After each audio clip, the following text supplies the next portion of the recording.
뭐 5일 노동절, 메이데이, 뭐 5일절 여러 가지 이름들로 불렸죠. 어, 제, 저를 비롯해서 나이가 드신 분들은 다 이것 노동절이라는 말 자체가 굉장히 낯설기도 하고 한편으로는 한때는 이제 불온시했던 그런 시대를 살았죠. 1990년대가 되어서야 비로소 한국에서는 본격적으로 노동절이 공식적으로 인정이 되었습니다. 5월 1일인데 이번 포스터를 보니까 민주노총 포스터 이런 게 나와 있어요. 카드 뉴스로 나와 있더라고요. 국제노동절 우리가 간단히 그냥 짚어보고 넘어가겠습니다. 86년 5월 1일 날 미국에서 시카고 노동자들이 시위를 하면서 시작이 되었죠. 8만 명이 모였다고 합니다. 예, 그때 이제 내건 노동 조건이 그 8시간 노동 뭐 이런 게 이제 주된 내용이었습니다. 근데 이때 뭐 이제 이 시위가 5월 4일 날 헤이마켓 사건이라고 폭력 사건으로 발전을 하면서 이 노동절이 시작이 되게 됩니다. 5월 1일 날은 잘 끝났는데 이제 자본가들과 국가 권력이 이걸 이제 와해시키기 위해서 아주 다양한 방식의 이제 선전 활동이나 선동을 하고 그리고 이제 폭력 집단처럼 몰아갔던 그런 거였습니다. 근데 5월 4일 날 헤이마켓 광장에서 이 집회를 했는데 그 집회에 폭탄이 터졌어요. 그 폭탄은 정확하게 아직도 누가 터뜨렸는지 확인되지 않았지만 그동안 역사적 과정에서 이런 일들이 수도 없이 많았기 때문에 우리가 충분히 짐작할 수 있습니다. 그걸 계기로 해서 노동운동에 대한 대대적인 탄압이 있었죠. 그래서 8명을 체포를 해서 주물러 8명보다 훨씬 많죠. 8명에게 이제 사형을 선고하고 그 중에 여러 명에게 사형이 집행이 되었습니다. 미국에서 이제 노동기사단이라는 이런 조직들이 있었는데 이 조직이 이 사건을 계기로 해서 미국에서는 노동기사단 그전까지 노동운동을 주도했던 급진적인 노동운동 세력이 쇠퇴하고 미국 노동자 총연맹 나중에 이제 합법적인 노동단체로 되고 체제 내적인 조직으로 전환이 되는 거죠. 미국 노동운동이 주도권이 넘어가게 되는 그런 계기입니다. 그래서 그 사건을 기념하기 위해서 1890년부터 메이데이 기념 행사를 시작을 하게 됐습니다. 제2 인터내셔널 국제노동자협회라고 얘기를 하죠. 그 89년 7월에 회의에서 90년부터 5월 1일 메이데이로 하자 이렇게 결정을 했습니다. 그래서 메이데이 행사는 그 이후에 뭐 각국에서 진행이 되는데 사회주의 혁명, 러시아 혁명이 있은 이후에 양상이 많이 다르게 되는 거죠.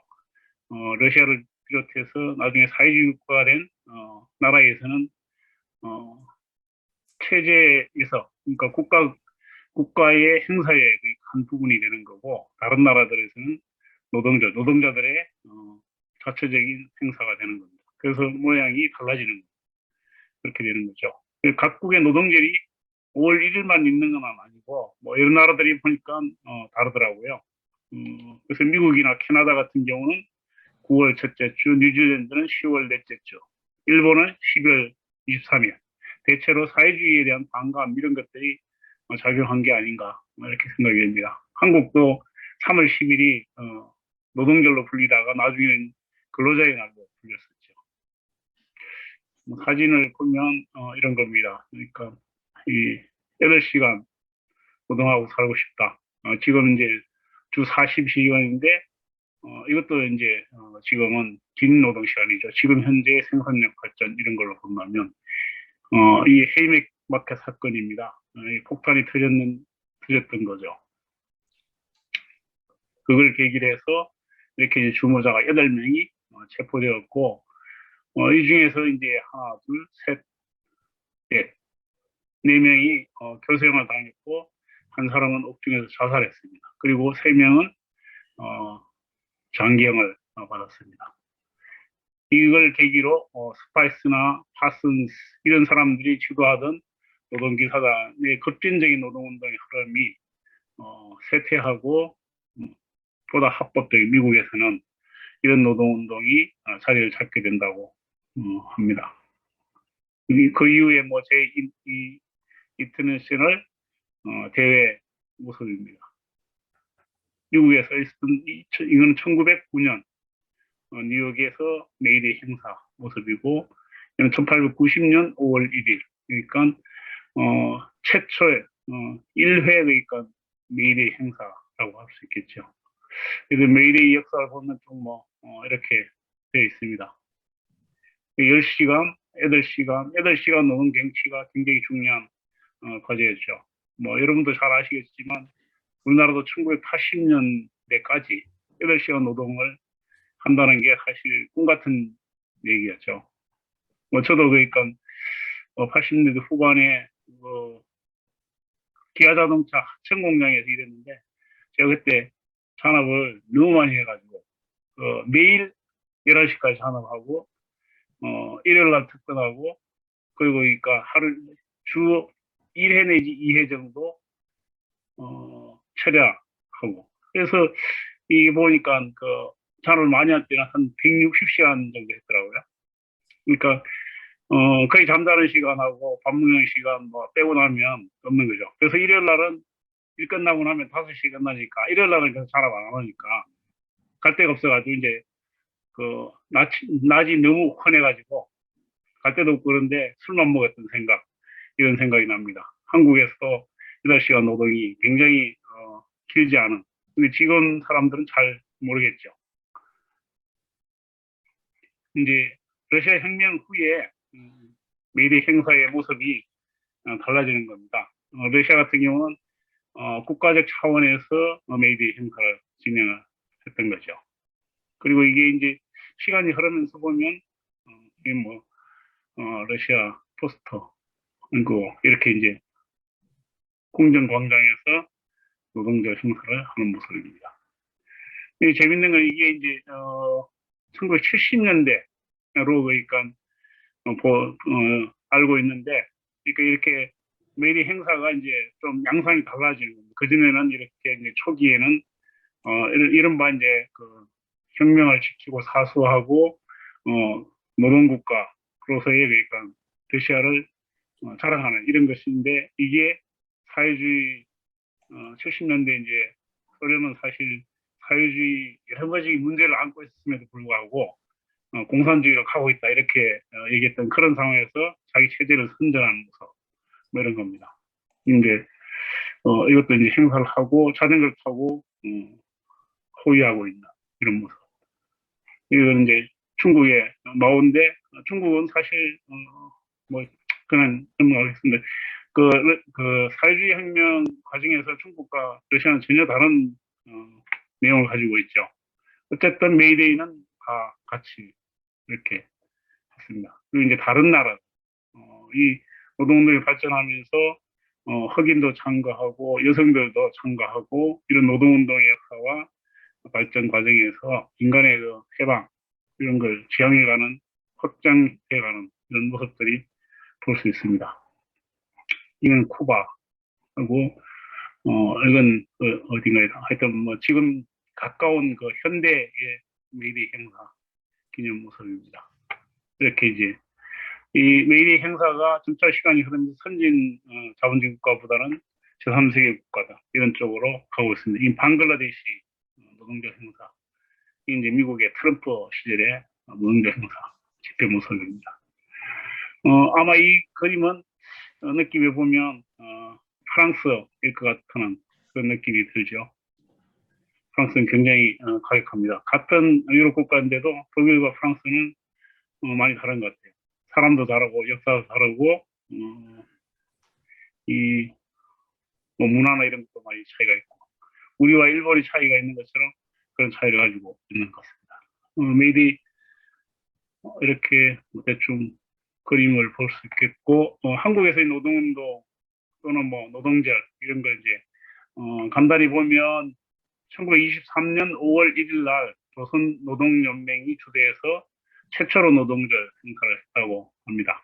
이때 뭐 기본 주장은 노동시간 단축, 임금 인상, 실업 방지 이런 것이었고, 일제강점기는 노동운동이라고 하지만 노동운동이 민족해방운동과 독립운동과 연계되어서 사실은 독립운동의 한 방편으로, 한 부분으로 이루어졌다는 것, 이런 것들을 생각해야 될 것 같습니다. 물론 그 내부에서도 이 관계 설정을 놓고 계급과 민족과의 관계 이런데 차이가 있었죠. 그래서 이른바 국제 노선과 국내에서 했던 나중에 뭐 제가 궁금하겠지만 이재호 같은 사람과는 상당히 그 노동운동을 바라보는 시각의 차이가 있었던 것 같아요. 그리고 1945년 비로소 이제 해방되고 나서 전평 조선노동조합 전국 평의가 결성이 되면서 46년에 메이데이 기념식을 성대하게 치렀습니다. 근데 이 전평은 사실 46년 메이데이 행사를 하고는 그 이후에 제대로 된 행사를 사실상은 못하는 거죠. 미군정의 탄압도 있고 우위의 탄압도 있고 전평 자체에 정치 우선적인 우선 노선 그리고 이제 그 남부당과 같은 이 전위정당의 지도들에게 미비점 뭐 이런 것들로 해서 사실 대중조직으로서의 영향력이나 역할이 굉장히 축소되었기 때문에 사실상 대규모 메이데이 행사를 거의 제대로 하지 못하는 걸로, 그래서 정치시대 중심으로 거의 비합화된 형태로 활동하게 되는 거죠. 이게 이제 대체해서 만들어진 것이 대한노총인데, 대한노총은 사실은 전평을 분쇄하기 위해서 만든 깡패 조직, 정치 깡패 조직인 거죠. 이 정치 깡패 조직이 나중에 뭐 한국 노동조합 운동에 그러니까 연합 조직으로 자리를 잡아갑니다. 그 어쩔 수 없는 한국 역사라고 할 수 있을 것 같아요. 그래서 48년부터 57년까지는 대한노총 주도로 노동조 행사가 진행이 되었고 58년에는 대한노총을 만든 3월 10일을 노동절로 변경을 했습니다. 그리고 4.19 혁명에는 이제 노동운동이 굉장히 활성화되죠. 정치적인 상황이 변할 때마다 항상 노동운동 같이 발전을 하는 것 알 수 있습니다. 63년 4월 17일 날 박정희 군사정권이 노동절이 아니라 근로자의 날로 변경을 했죠. 사실 이때부터는 이제 노동 또는 노동자 뭐 이런 말 자체가 불온시된 그런 시대가 되었습니다. 그래서 노동자로 부르지 못하고 근로자로 부르고 노동절이 아니라 근로자의 날 뭐 이렇게 불렀습니다. 그리고 이제 80년 민주화의 봄이 오면서 노동운동이 굉장히 활발했는데 그건 아주 짧은 시간이었고 전두환이 들어서면서 노동운동이 굉장히 그러니까 통제를 심하게 받았죠. 그런데 80년대는 사실 여러 측면에서 민주화운동이 발전하고 학생운동도 그전과 다른 양상으로 발전했기 때문에 노동운동도 그래도 그러니까 그전과 비교할 때는 굉장히 활성화되었죠. 그걸 바탕으로 해서 87년 6월 항쟁이 이루어지면서 노동자가 대출된 겁니다. 한국 역사에서 새로운 변화가 일어나는 거죠. 그래서 89년 5월 1일 날 연세회의에서 노동자 행사를 가졌습니다. 그리고 94년에 근로자의 날을 법 개정을 해서 3월 10일에서 5월 2일 변경을 해서 지금 이루고 있습니다. 뭐 일제강점기 노동운동을 보면 뭐 러시아 혁명이 준 영향이 굉장히 충격이 컸고 러시아 혁명과 더불어 사회주의 그리고 이제 뭐 결국은 막스 레닌주의, 공산주의 뭐 이렇게 부를 수 있는데 이런 사상적 영향에 의해서 한국의 노동운동이 전개됩니다. 그런데 이제 한국 같은 경우는 식민지 상황이기 때문에 식민지 해방운동과 노동운동이 연계되었고 다른 내용이 아니었다. 뭐 이런 걸 얘기할 수 있습니다. 그래서 노동단체를 보면 20년에 이제 조선 노동공제회가 만들어지고 이게 조선 노동연맹회, 조선 뭐 노동대회 이런 것들과 결합해서 1924년에 조선 노농총동맹이 만들어집니다. 만들어지고 27년에 농농민과 농민동력을 분리를 하는데 사실 1년을 못 가서 28년에 사실상 와해 되는 겁니다. 이 당시에는 이제 신간회가 활동을 하기 시작을 하는데 그렇지만 결국은 이제 와해되고 사실상 합법 활동이 불가능한 그런 상황. 그러다 보니까 30년대는 우리가 잘 아는 지하운동, 적색노조와 적색농조운동이 전개되죠. 그런 과정에서 이제 중요한 사건이 원산총 파업입니다. 1929년에 있었던 원산총 파업.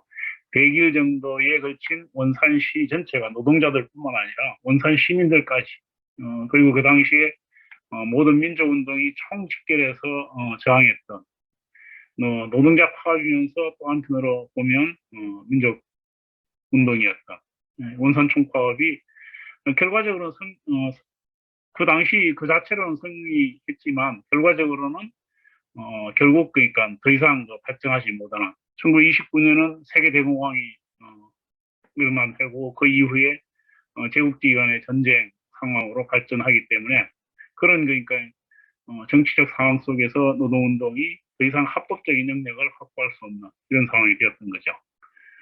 이 노동운동을 살펴보기 위해서는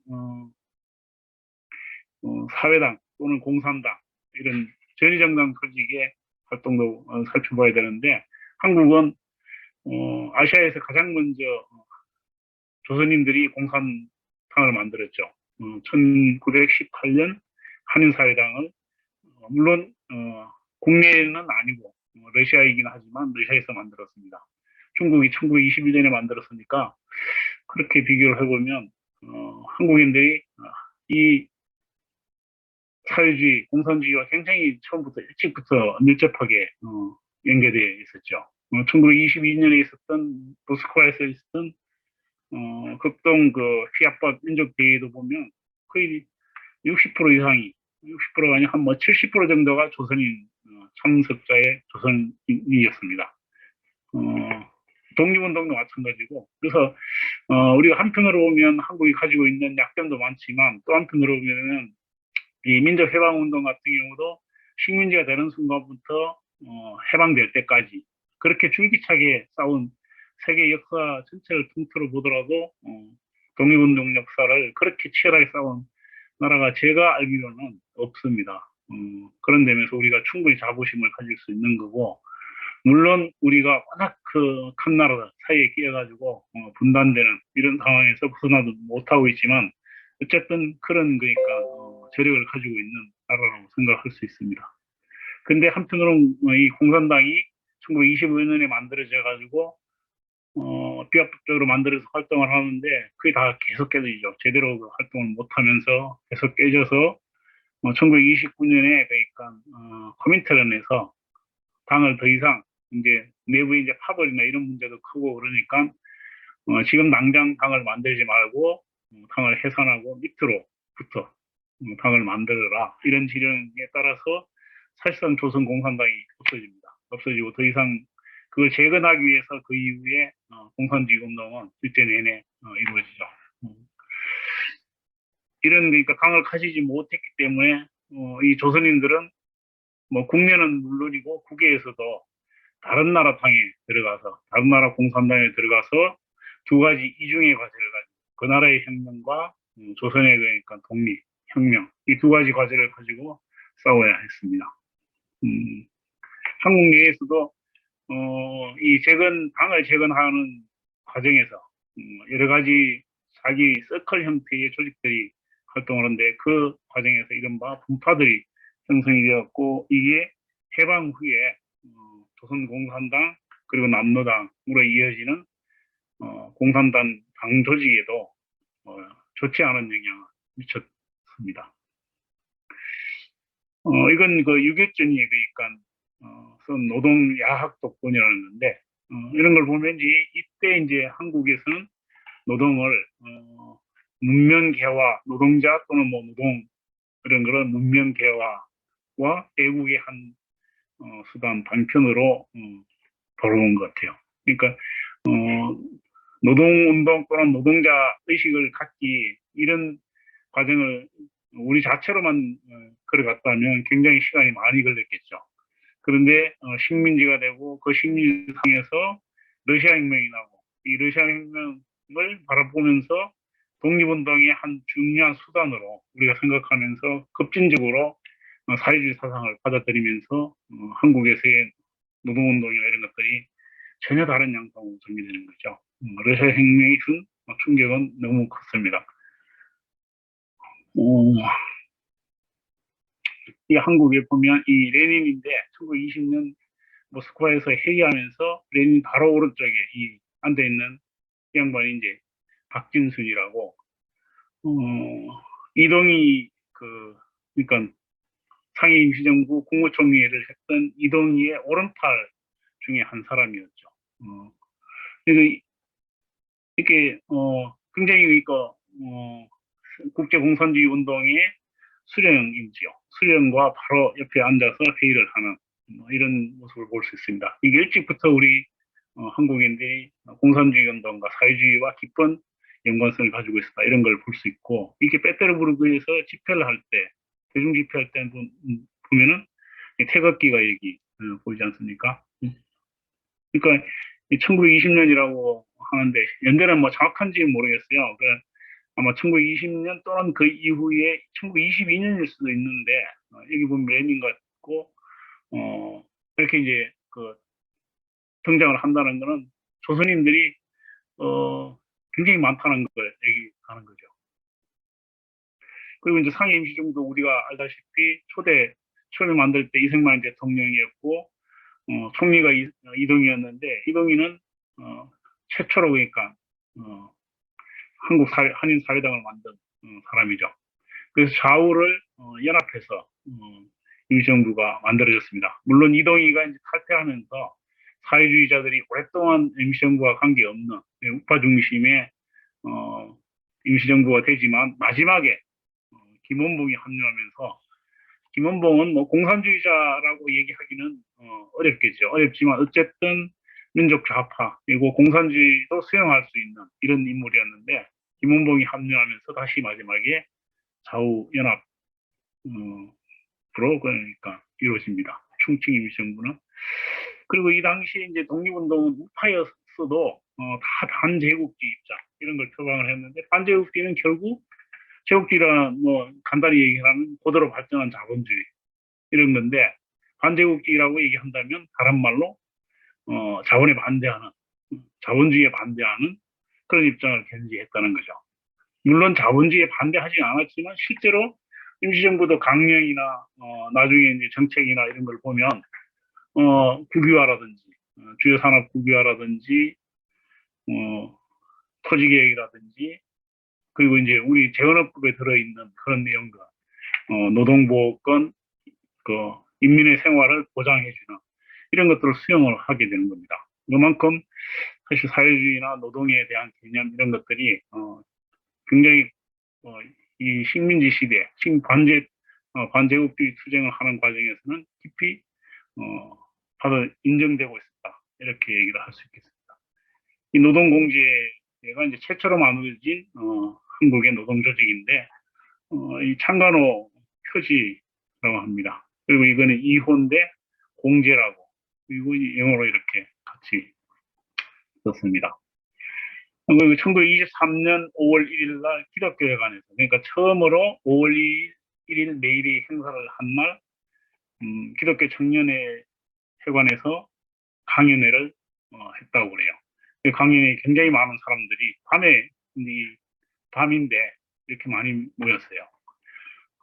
상당히 그러니까 1920년대는 이런 바 이제 일본 같은 경우도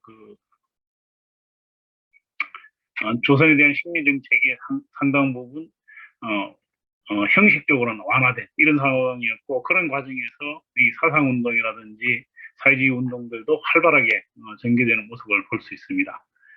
오른쪽 사진은 1925년 메이데이 행사에 참가한 조선인들, 일본에서 이루어진 행사라고 합니다. 일본에서도 이 조선인들이 사회주의 운동이나 노동운동 이런 데 활발하게 참가를 하죠. 그리고 1929년에 있었던 원산 총파업을 이렇게 보도한 신문들입니다.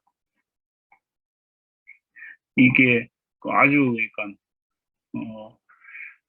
이 마지막 아마 파업이 끝나고 그 요구 조건이 틀어지면서 이렇게 잔치 분위기가 형성이 된 것 같아요. 그렇지만 이제 그 노동운동이 참차 경제 상황이나 국제적인 그 대공황 이런 것들이 이루어지면서 점차 어려워지죠. 거기에 따라서 운동이나 노동 조건도 더 점차 어려워지게 됩니다.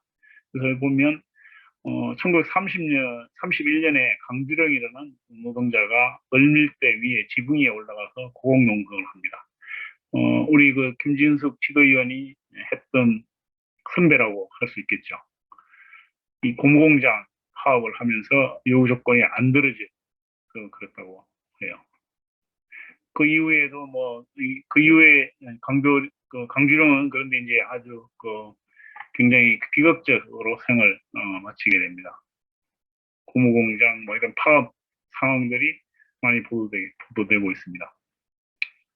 20년대, 30년대 일제 강점기에 공장은 굉장히 상대적으로 보면 깨끗한 편인데 그 민중의 삶이나 모습은 아주 비참하죠. 이 토막집입니다. 그냥 진짜 그러니까 토막 씌워가지고 걸쳐놓고 그냥 살고 있는 그런 모습입니다. 조선 공산당 사건이 이렇게 이제 1924년, 25년에 처음으로 만들어지는데 금방 조직이 깨지죠. 그래도 비판적으로 볼 수 있는 측면도 있지만 또 한편으로 보면 그런 그러니까 넓지 않은 땅에서 한반도라는 좁은 땅 안에서 그렇게 촘촘한 감시망 안에서 조직을 만들고 조직이 1년 정도 유지가 되고 유지되면서 또 그러니까 지도부가 근거되기 전에 바로 그러니까 다음 지도부를 근거되자마자 결성하고 이렇게 1차, 2차, 3차, 4차, 5차 다른 조직도 만듭니다만 이렇게 만들 수 있었다는 것은 대단한 것이기도 합니다. 그렇게 봐야 하는 측면들이 있는 거죠. 또 한편으로 이제 비판적으로 볼 때는 파벌 문제에 대해서 굉장히 심하게 비판을 하는데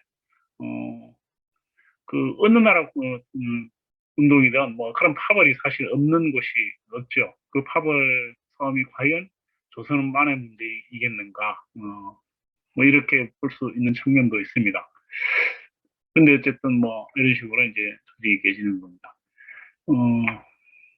그 주요한 지도자들 그리고 조선공산당이 중요했던 것은 국내도 있었지만 만주 총국이 만들어져서 활동하는데 이 만주 총국은 늦게 조선 공산당보다 더 늦게까지 유지가 되죠. 늦게까지 유지가 되고 이 만주 총국이 만들어지면서 만주에서의 공산주의 운동이 사실은 시작이 되는 겁니다. 그러니까 조선인의 공산주의 운동뿐만 아니라 중국보다 훨씬 더 먼저 시작을 했고 만주에서 조선인들이 먼저 시작을 했고 이 공산당 조직원이 훨씬 많았습니다. 그러니까 1930년 정도의 상황을 놓고 볼 때 중국 만주 전체 중국의 공산당 당원이 100명도 안 됐다면 조선인은 500명도 넘는 이런 상황이었고 초기에 그러니까 공산당 당원의 거의 70% 80%를 조선인이 차지했습니다. 그리고 이게 나중에 동북 지역에서 동북 항일 연구로 발전하는 무장투쟁의 사실은 중요한 이끌음이 되는 거죠. 그런 점에서 동북 지역에 그러니까 만주 총국을 좀 잘 볼 필요가 있습니다. 그리고 이제 상해 같은 경우도 사실 조선인들이 굉장히 공산주의자들이 많이 활동을 했는데 그런 측면도 있습니다. 그래서 국내뿐만 아니라 해외에서 있었던 만주, 상해, 그리고 러시아 이렇게 연결되고 있는 측면들을 볼 필요가 있다. 근데 그 당의 중심, 그걸 그렇게 유지할 수 있는 조선공산당 조직이 유지되지 못했던 것. 이런 게 이제 우리가 가지고 있는 일제시대의 공산주의 운동의 한계라면 한계, 이렇게 얘기할 수 있겠습니다. 그리고 이제 그 조선 공산주의 운동을 얘기할 때 지식인 중심이다. 서부르주아, 이런 얘기를 하는데, 뭐 그런 측면이 없는 건 아닙니다. 근데 어느 나라든지 처음에 공산주의 운동 시작할 때 지식인들이 시작하지 않은 나라가 없습니다. 없고 뭐 그런 점에서는 저도 마찬가지고 그리고 4차당 그 비서 차관봉 같은 경우는 이 사실 노동자 출신 정말 노동자 출신이잖아요.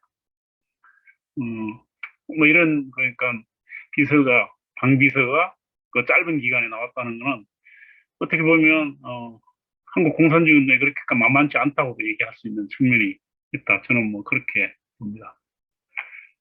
이제입니다. 이 이제 그 조선공산당이 사실상 깨지고 나서부터는 그 다음에는 당을 재건하는 게 굉장히 중요한 과제였는데 그 과정에서 신화적인 인물이 등장을 하죠. 이재용.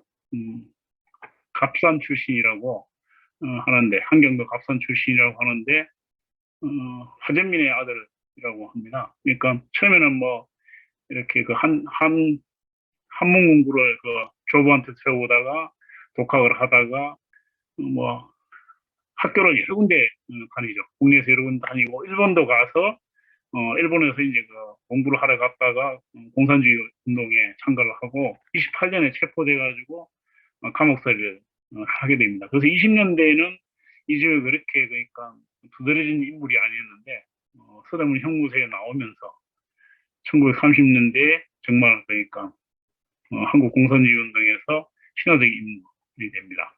그 신출귀몰한 활동으로 계속 그러니까 일본 경찰을 농락을 했고 지금 말하자면 서울대학교 경성 제국대 그, 그 교수 그리고 그 밑에 있던 지식인들 이쪽하고 그리고 이제 그 트로이카라고 그래서 영등포를 중심으로 해서 독특한 그 조직 방식을 가지고 조직을 만들면서 공장지대에도 조직을 확장하고 그리고 이제 노선에 있어서도 민족운동과 노동운동, 계급운동을 결합한 한국적 방식에 대한 고민 이런 것들이 나타난 그걸 추구한 인물입니다. 이재우 사진이고요.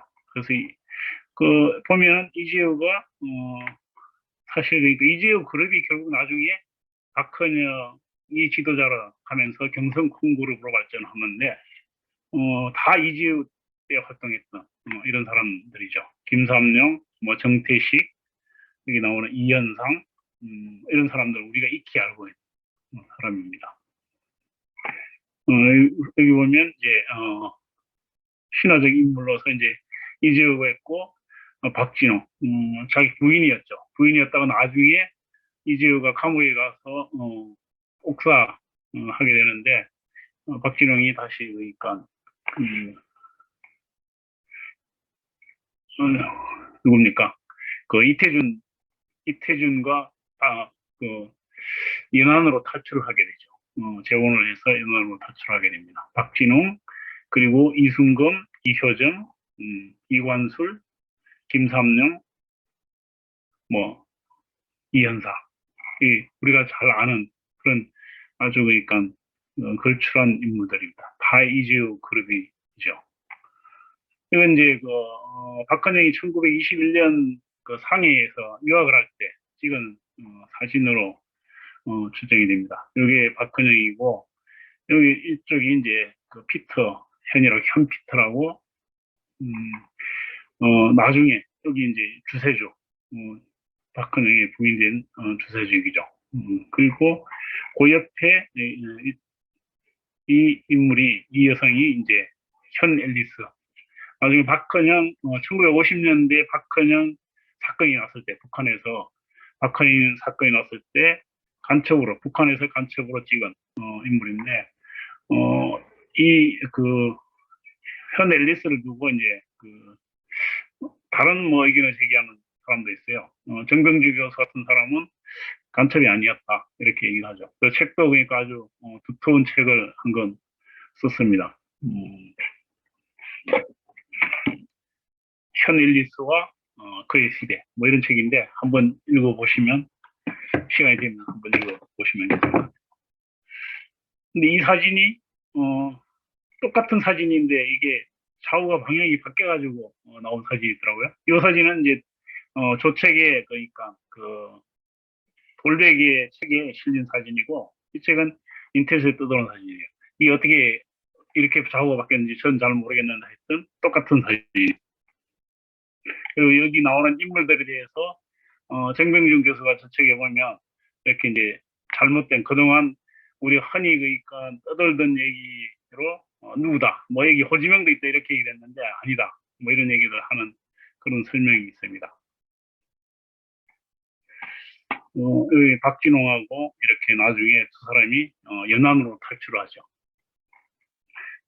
그리고 이제 그 주세죽과 박헌영입니다. 박헌영이고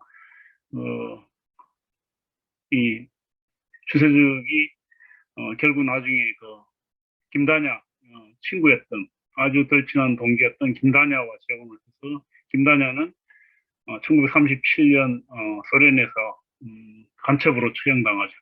처형당하고 지금은 이제 복권이 되었는데 처형이라는 아주 한편으로 보면 드라마틱하기도 하고 비극적인 이런 삶을 가지고 있는 이 모든 사람들이 그런 삶을 살았던 사람입니다. 이순검이고 이광설입니다. 이 둘은 남매간이죠. 남매간인데 아마 그러니까 그 어머니가 다른 남매, 이복 남매 예, 일 겁니다. 그리고 이제 박영태라고 이른바 국제노선에서 국제 공산주의 소련 쪽에서 파견된 국제적인 권위선 뭐 이렇게 해서 이재와 그러니까 논쟁도 벌이고 나중에 이제 협력했던 그런 인물입니다. 이태준 교수. 한국 국어학의 대가였는데 이 사람이 이제 사회주의자였죠.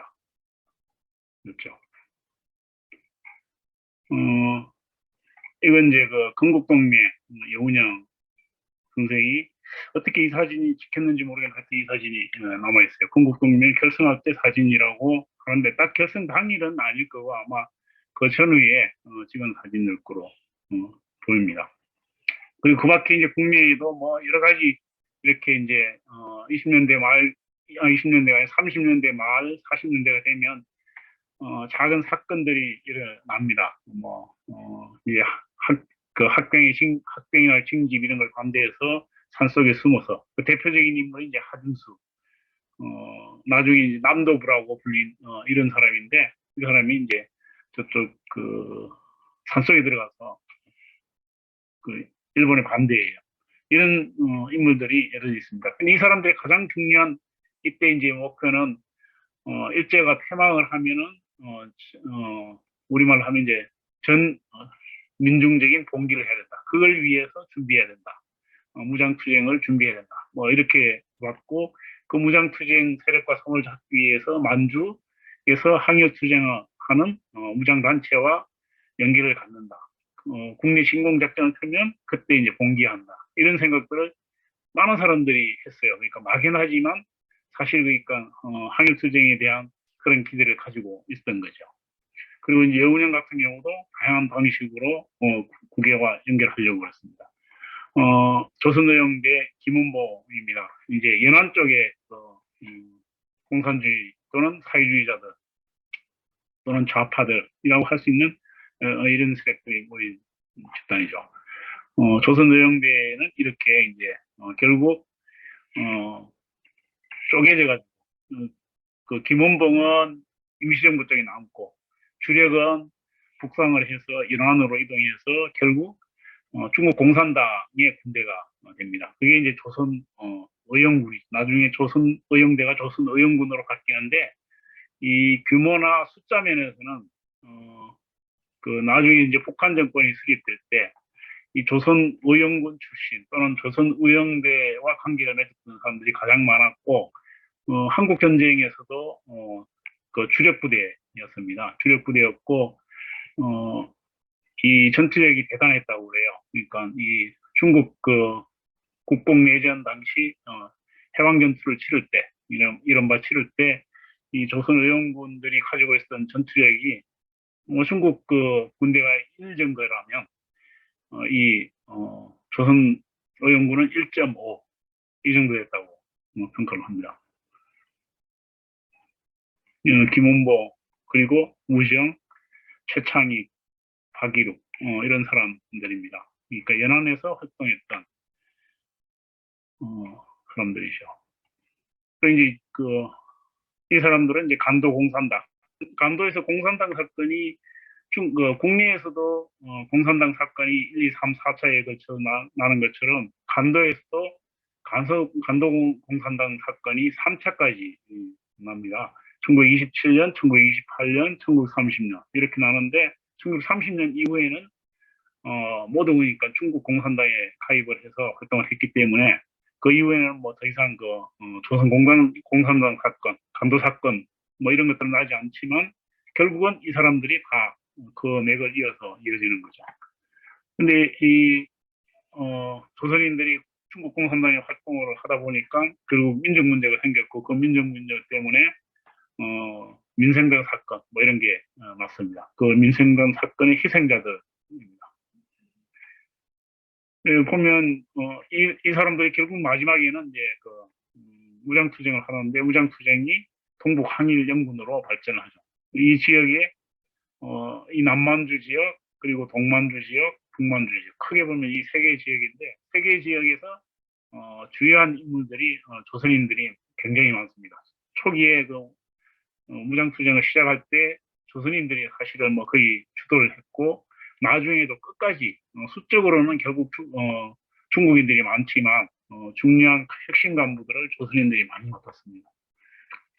그런 인물들입니다.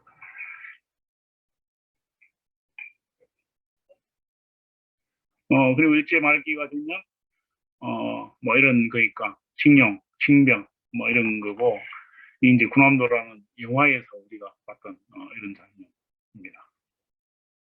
이 놀라운 거는 일본에서도 이런 그러니까 그 불온 사건 그 국내에서도 마찬가지고 뭐 개별적으로 한두 명씩 이런 사건들이 많이 나는데 그런 사건들을 보면은 너 뭐 하려고 그러냐? 그러면 자기가 탈출해서 그러니까 이런 동북 지역 그 항일 83 부대에 가서 무장 투쟁하려고 그랬다. 이런 얘기들이 굉장히 많았다고 그래요. 그래서 변현진 교수라고 변현진 교수가 연구한 그러니까 연구에 따르면 뭐 그런 사건들이 우리가 알던 것보다 굉장히 많이 났다는 거예요. 해방정부 해방은 해방이 되면서 이렇게 상황이 또 달라집니다. 이제 해방 전국에서 노동자와 관련된 걸 대충 살펴보면 전평이 가장 중요하겠죠. 전국 노동자 전국 평의 1945년 11월에 결성을 하게 됩니다. 그리고 이제 모스크바 3상회의 1945년 12월 27일 날 발표가 됐는데 이 모스크바 3.3회의가 이른바 이제 신탁통치 문제를 놓고 한반도를 분열시키는 중요한 그러니까 분기점이 되죠.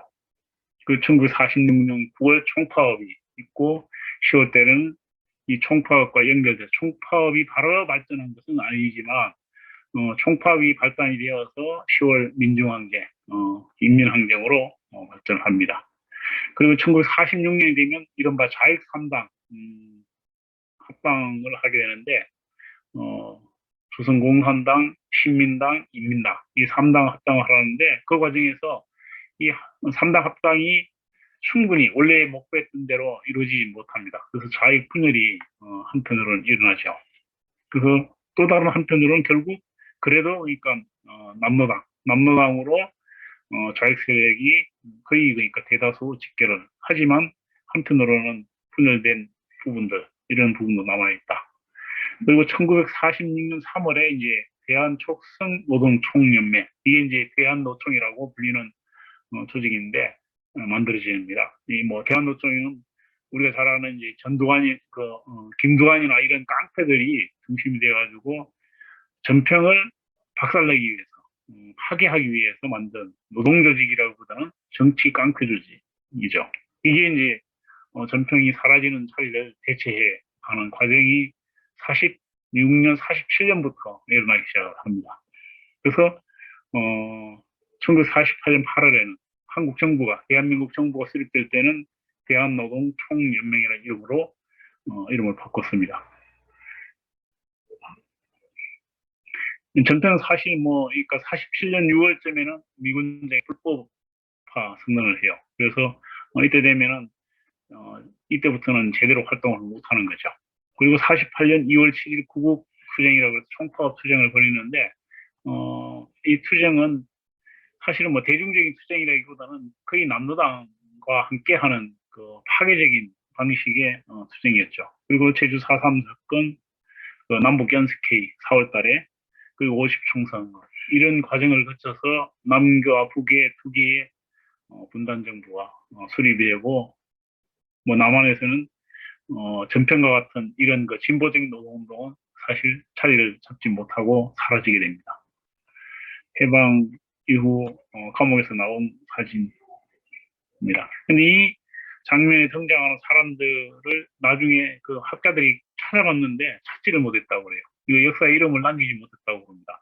아마도 이 사람들이 대부분 한국 전쟁 전후 시기에 학살되었을 가능성이 많다는 거죠. 이렇게 이제 38선이 그졌습니다. 애들은 38선 밑에서 뭔지도 모르고 이렇게 사진을 찍었습니다. 남과 북에 미군과 소련이 진주를 했습니다. 이 건국 그 준비위원회가 인민공화국으로 바꿨는데 이게 성급했다, 이런 얘기를 하죠. 그리고 조선공산당이 자기 태제를 발표한 현 정세와 우리 임무, 박헌영이 있었다고 얘기를 하죠.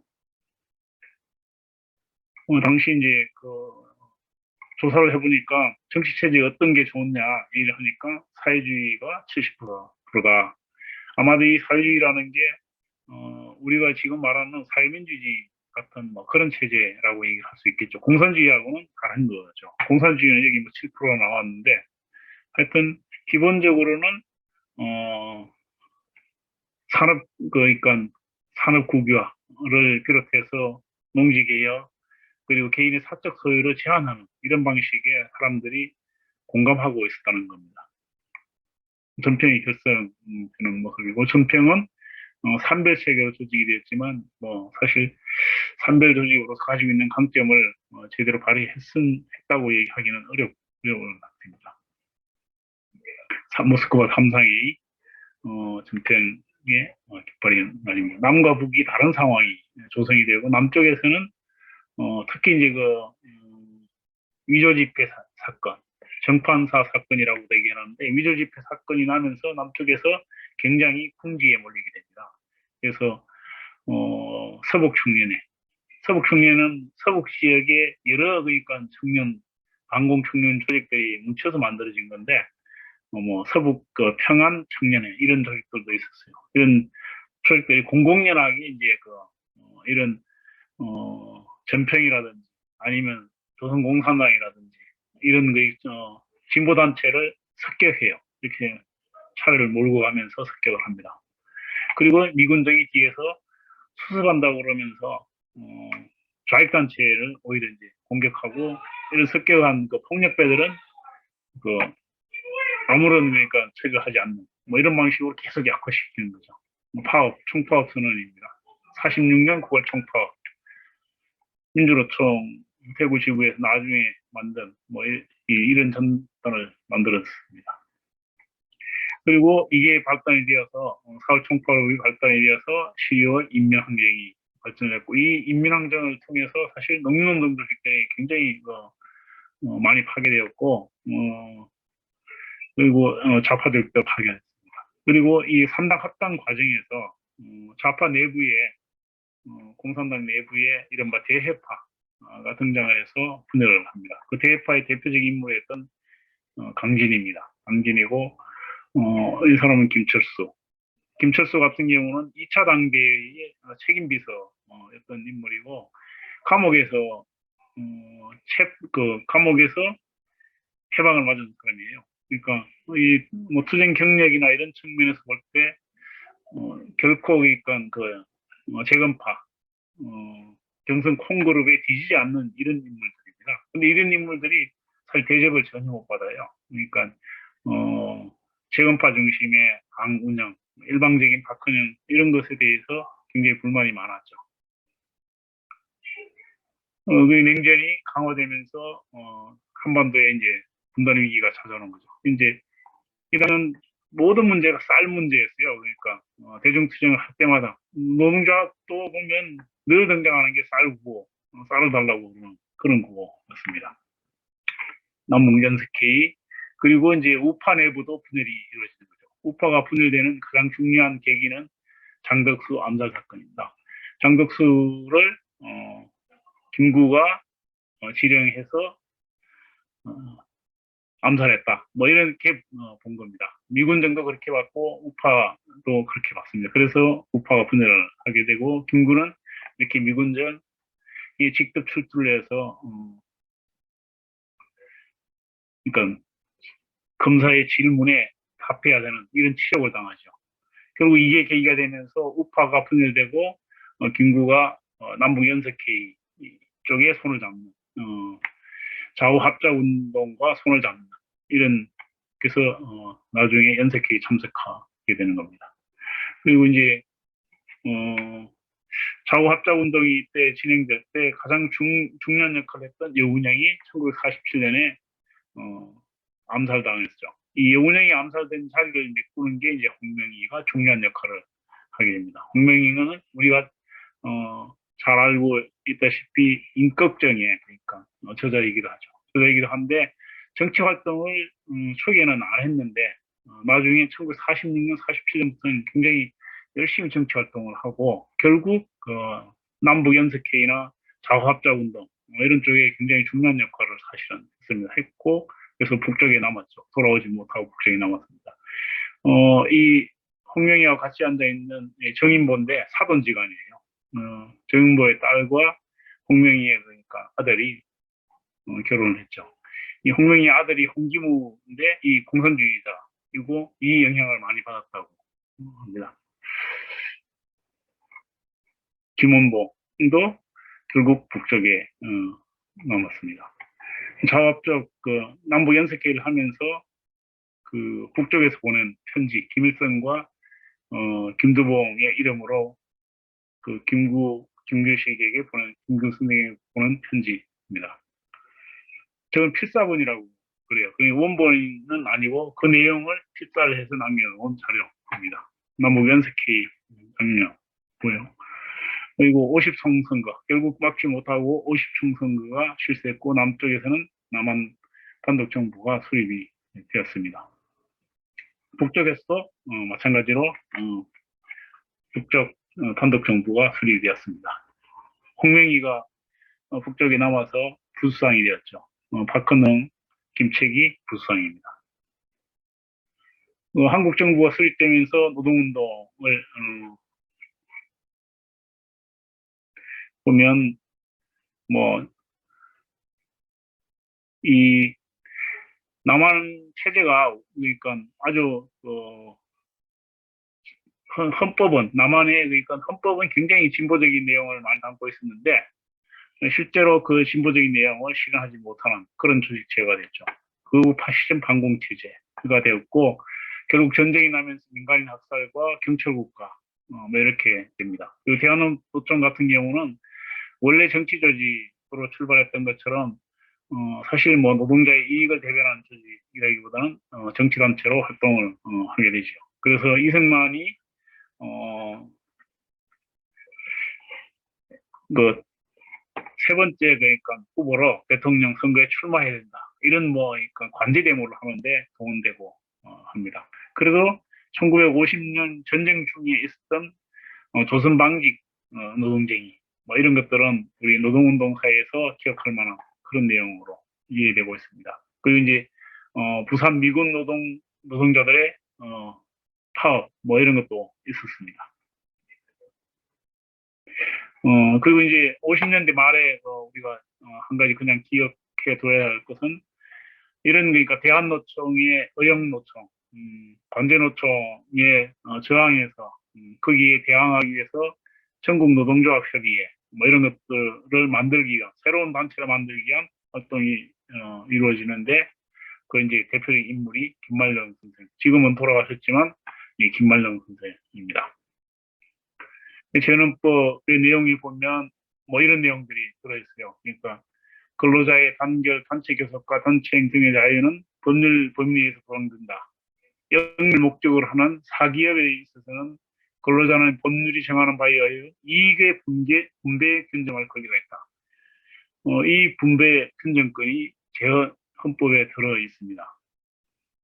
그리고 모든 국민에게 생활의 기본적 수요를 충족할 수 있게 하는 사회 정의의 실현과 균형 있는 국민 경제의 발전을 기한다.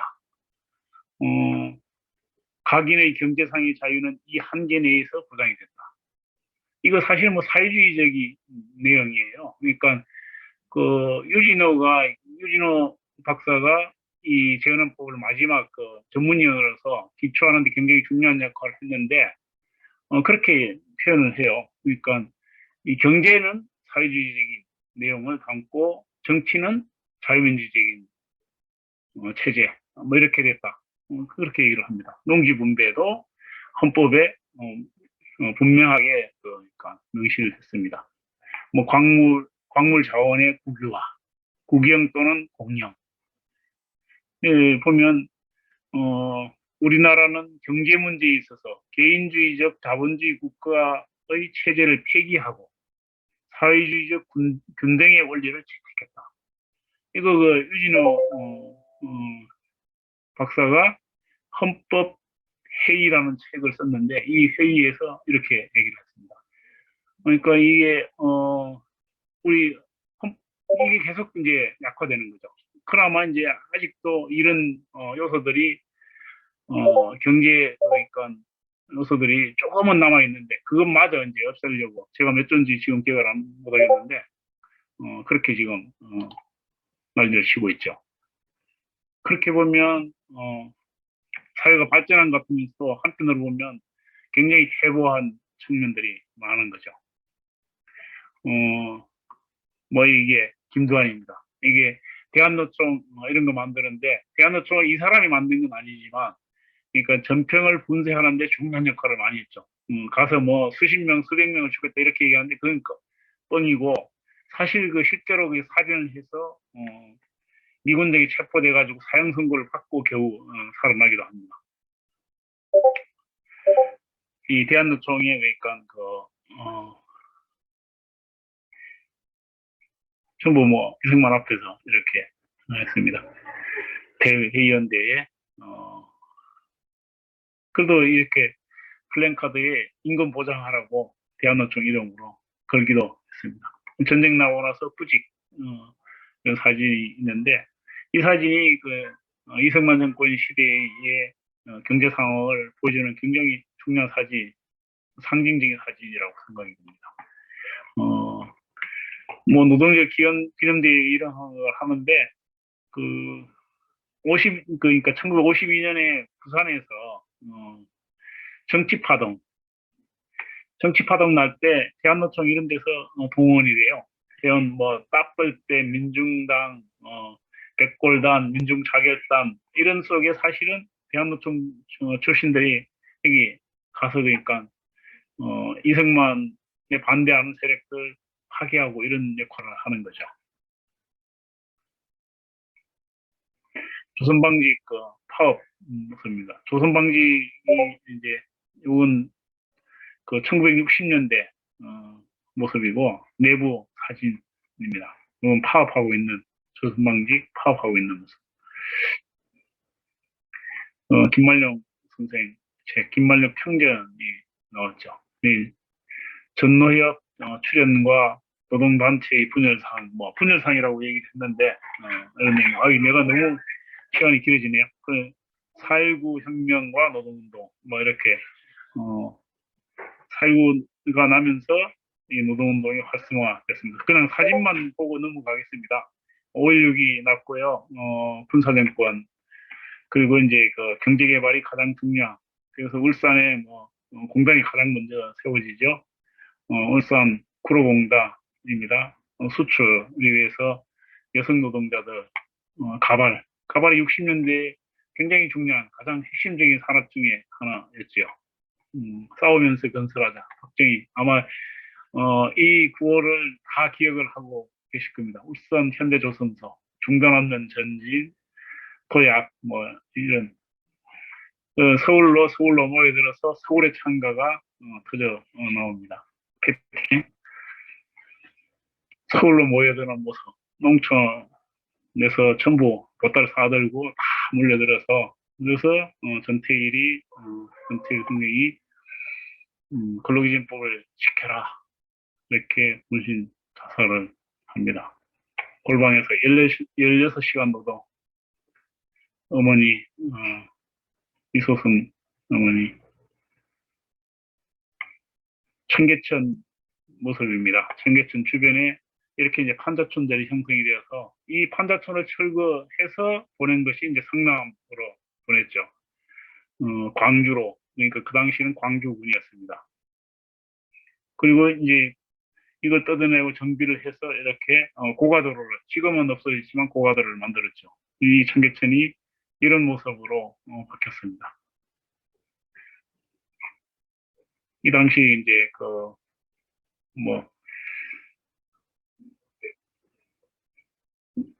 노동자들 모습입니다. 전태일이 있던 미싱사들이 있던 그런 공장 모습이고요. 이게 광주 대단지. 그래서 광주 대단지 폭동이 일어났죠.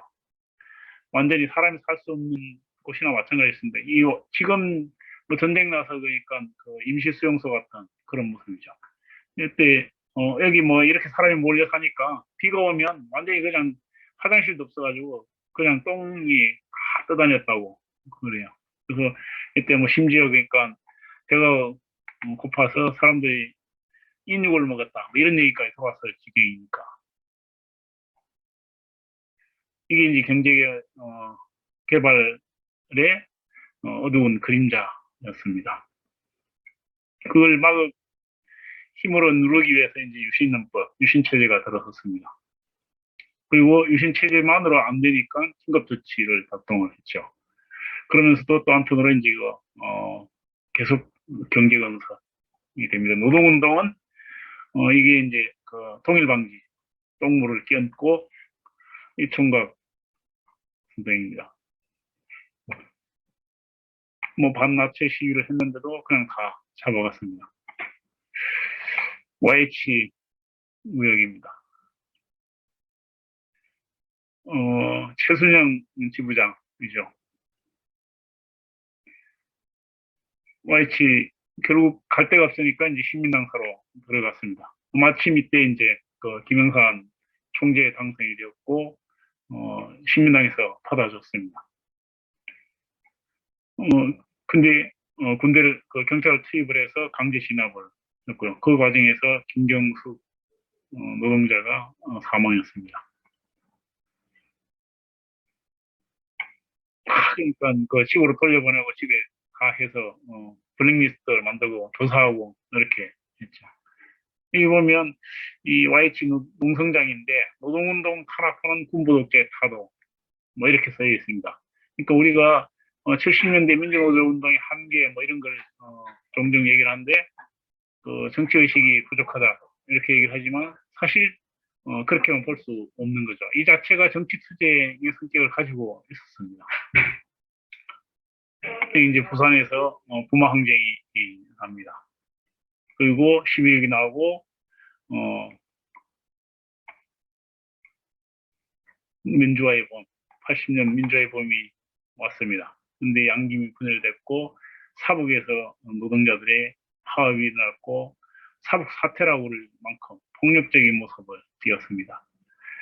광주 항쟁입니다. 김대중 내란 본부 사건 그리고 삼천교육대 사건, 12.7 범락 뭐 이런 사건들을 통해서 전두환이 폭력적으로 정권을 진압했습니다. 원풍무방입니다. 방영석 지부장하고 그 당시 함께 활동했던 조합원들 노동운동 탄압 이렇게 민주노조를 다 파괴했죠. 전부 다 파괴했습니다. 그리고 그뿐만 아니고 이 폭력적인 방법으로 군대 끌고 가서 사람이 죽고 고문하고 잔혹한 고문, 이건한 인물입니다. 대표적인 인물이지만. 근데, 남영동, 우리가 하면 떠올리는 남영동, 대공분식입니다.